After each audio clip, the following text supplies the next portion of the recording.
Mensajes positivos. Seguimos viendo el Sermón de Monte en el Evangelio de la Misa. Hoy vamos a ver Mateo 5, 17 al 19. Dice así. En aquel tiempo dijo Jesús a sus discípulos, no crean que he venido a abolir la ley o los profetas. No he venido a abolirlos, sino a darles plenitud. Yo les aseguro que antes se acabarán el cielo y la tierra que deje de cumplirse hasta la más pequeña letra o coma de la ley. Por tanto, el que quebrante uno de estos preceptos menores y enseñe eso a los hombres será el menor en el reino de los cielos. Pero el que los cumpla y los enseñe será grande en el reino de los cielos. Ay, la palabra de Dios, hermanos, que a nosotros los católicos nos da tanta flojera leer y conocer. Qué triste que hay gente que tiene que salirse de la iglesia católica para encontrar la palabra de Dios. Qué triste, cuando aquí la tenemos, pero no la valoramos. Desgraciadamente a los católicos nos hace mucha falta valorar más la palabra de Dios. Compramos Biblias muy bonitas, con imágenes, y las tenemos ahí abiertas, ahí en la sala, pero llena de telarañas porque nunca la leemos, ¿verdad? Qué importante es que la palabra sea alimento para nuestra alma. Un modo de que la palabra sea alimento para nuestra alma es la llamada lectio divina o lectura santa. Es una lectura, un método muy antiguo de hacer que la palabra se haga vida en nuestra vida. Este método tiene varios pasos y hoy voy a explicarles un poquito este método. El primer paso es invocar al Espíritu Santo, porque Él la escribió, Él la inspira para entenderla. Hay que leer, pero leer, releer, despacito, saboreando. Hay que meditar. Meditar tiene mucho que ver con lo que hacen las vacas, ¿no? Rumiar, darle vuelta, así. Y ya sobre eso nos ponemos a orar, a platicar con Dios sobre lo que estamos viendo. Que Dios nos conceda la gracia de llegar a la contemplación y finalmente llegar a la acción. Son esos pasos que tiene la lección divina. Invocar al Espíritu Santo, leer, meditar, orar, contemplar y actuar. ¿Por qué invocar al Espíritu Santo?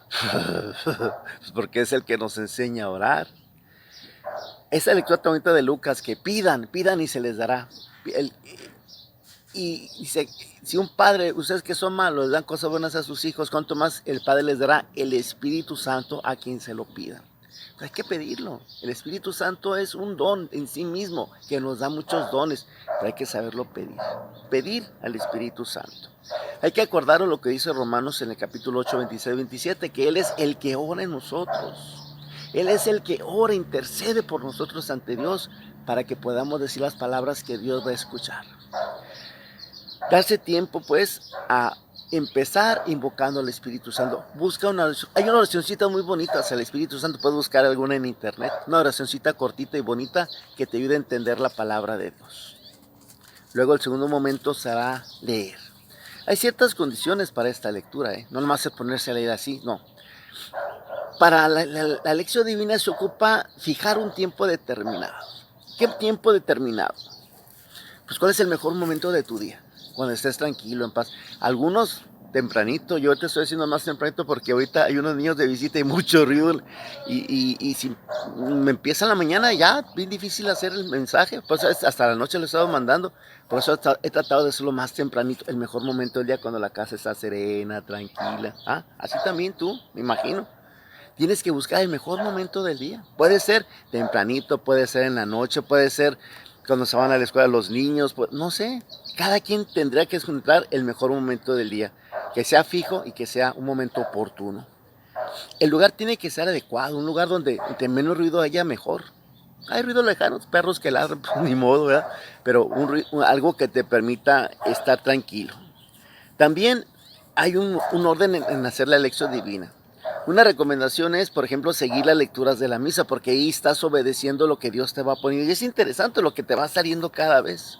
O tomar un libro, por ejemplo, agarrarte los evangelios, cada uno de los evangelios, agarrarte el libro de Isaías y irte despacito leyéndolo poco a poco, con orden. Ayuda mucho a tener orden.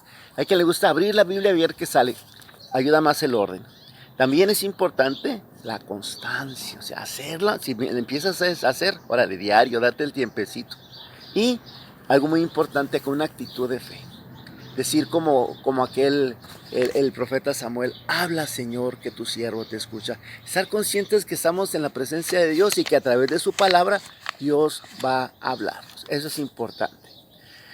Al leer es dar una primera lectura, donde casi todo se nos escapa, y luego volver a leer. La primera lectura conviene que sea en voz alta, leer en voz alta, y después leer en silencio, las veces que haga falta, leer, releer, releer. También ayuda mucho buscar las explicaciones que vienen abajo en las Biblias. Normalmente las Biblias católicas tienen algunas explicaciones. Pues buscar alguna explicación sobre el texto que ya que lo acabaste de leer, trata para entenderlo mejor, busca alguna explicación, léela tranquilamente, infórmate. En este paso sería como adquirir información de la lectura y leer más sobre la lectura, darle vueltas a la lectura. Luego vendría ya el aspecto propiamente de lo que sería meditar. ¿Cómo se medita? ¿Qué es meditar?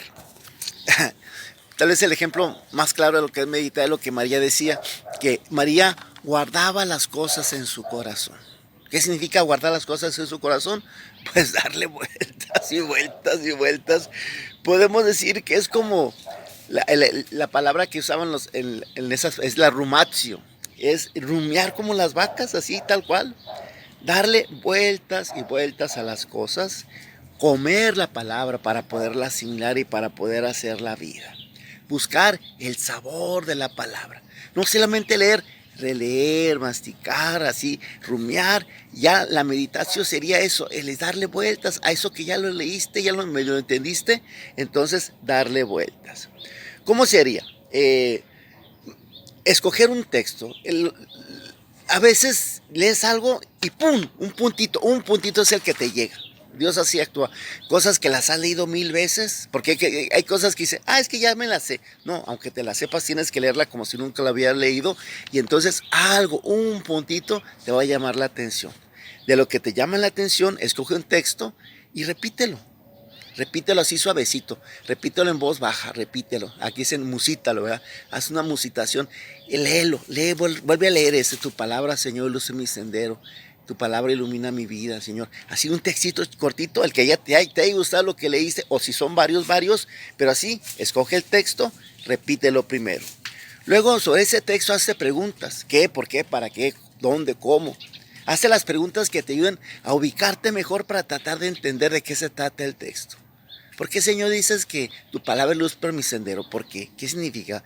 ¿Cuál es mi sendero? Ponte a reflexionar, a leer, a hacerte preguntas. Luego, relaciónalo con otros textos de los que te acuerdes. Por eso es importante irlo haciendo porque vas ampliando el conocimiento de la palabra. Relaciónalo con algún otro texto. Y luego, lo más importante, relaciónalo con tu vida. En este momento de mi vida, ¿qué me quiere decir esta palabra que estoy leyendo?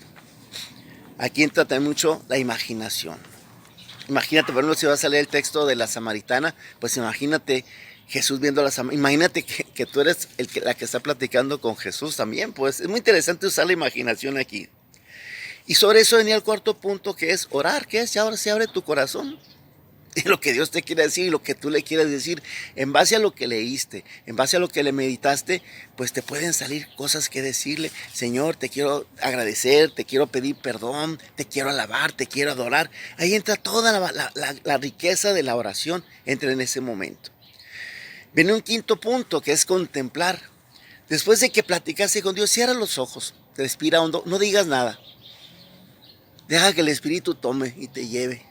Es bien bonito empezar a hacer la oración contemplativa cuando ya no piensas, ya no usas palabras, ya no cantas, ya no nada. Simplemente estás ahí sentadita junto con Él. Cálale. Es bien bonita esa oración de contemplación, que el Señor te la regale. Y finalmente, pues hacer un propósito, porque si no, nos quedamos volando en el aire.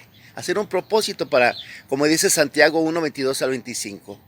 Pongan por obra la palabra de Dios y no se contenten solo con oírla, engañándose ustedes mismos. Porque si alguno se contenta con oír la palabra sin ponerla por obra, se aprecia el que solo contempla su imagen en el espejo, al rato se le olvida cómo es.